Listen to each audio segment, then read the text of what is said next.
Ayun no. So guys, mag-i-install nga pala tayo ng bagong item na nabili natin sa Shopee. So ito nga pala yung aircon filter saka air filter. Let's go!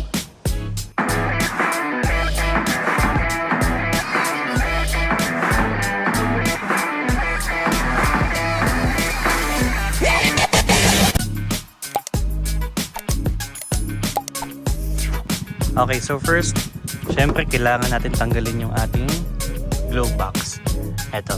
Kasi dito nakalagay yung ating aircon filter. Ayan.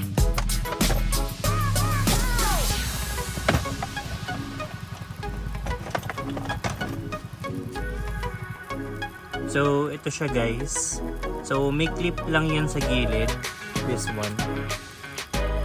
Zoom natin. Eto. Ayan.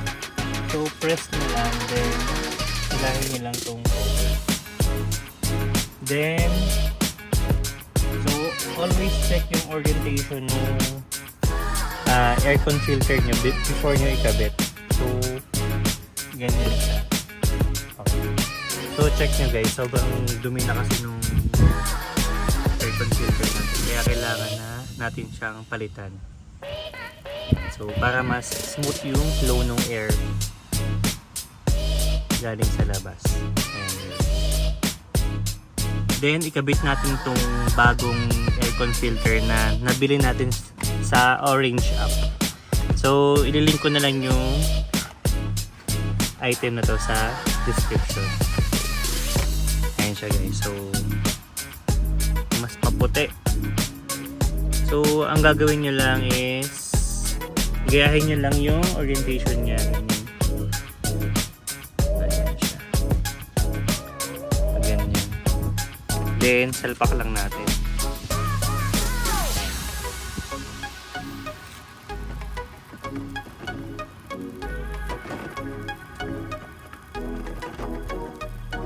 Ayan guys.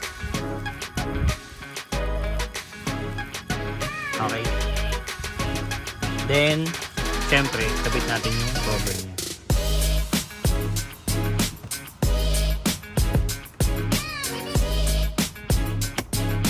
Yan. Easy. Then, siyempre yung box. Balik natin.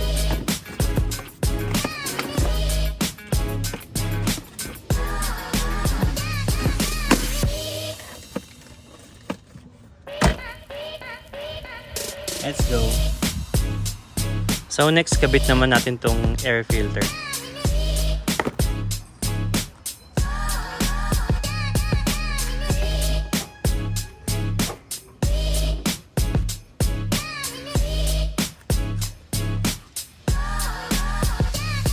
So ito yung tatanggalin natin para makabit natin yung bago nating air filter. Okay, so let's go. So guys, need lang natin ng gis. Ito, size 10. Okay. Para matanggal natin tong bolt. This one. Or pwede rin namang screwdriver. Kaso kasi lost thread na yung head niya. So gagamit na lang tayo ng wrench.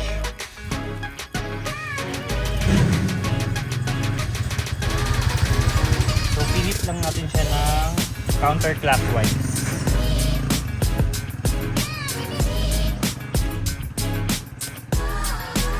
And press nyo lang to kung medyo lumuluwag na siya. Okay na yan. Konti lang. Then tanggalin nyo yung clip na to. This one. Ayan. Ayan. Then sa kabilang side. Okay.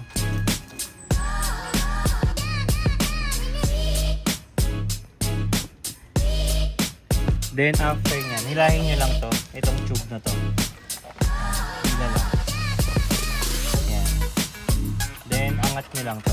So right now kasi sobrang dumi nung ating air filter. Ayan guys. Oh. Tignan nyo. Ang dumi na nyan. Pag sinilip nyo yung loob. Ayan. Sobrang dumi na. Kaya kung ako sa inyo, check nyo rin yung mga kotse nyo kung Okay pa ba yung air filter mo saka aircon filter. Yan. Then, kunin natin yung bago. So, ito nga pala yung bago nating air filter. Ayan guys.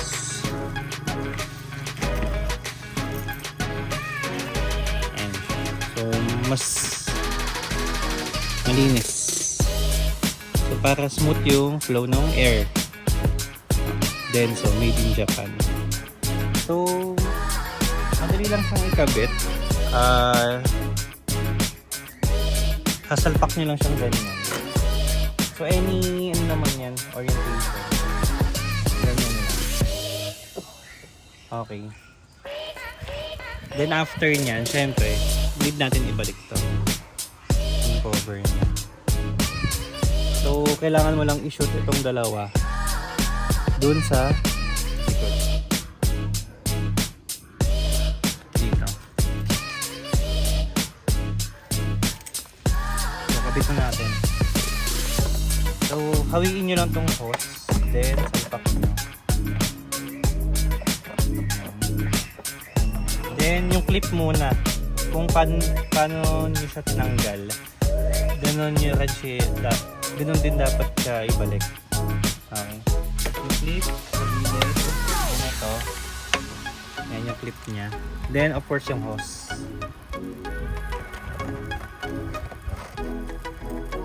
Yan. Then, of course,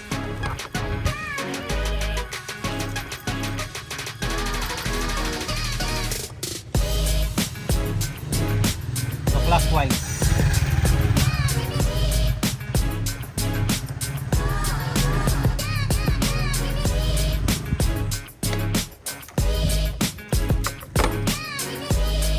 Yan. So, make sure na nakalapat maigi itong alambre para hindi kumalas yung hose natin. Then, of course, kapara pa kung goods yung kapag kakakabit natin. Saka walang nalus ng mga hose. Ayan. Intact pa rin siya. Ayan. So, ganun lang siya kasimple guys. Kung gusto nyo mag-DIY na magkabit ng aircon filter saka air filter, sobrang dali lang. Let's go!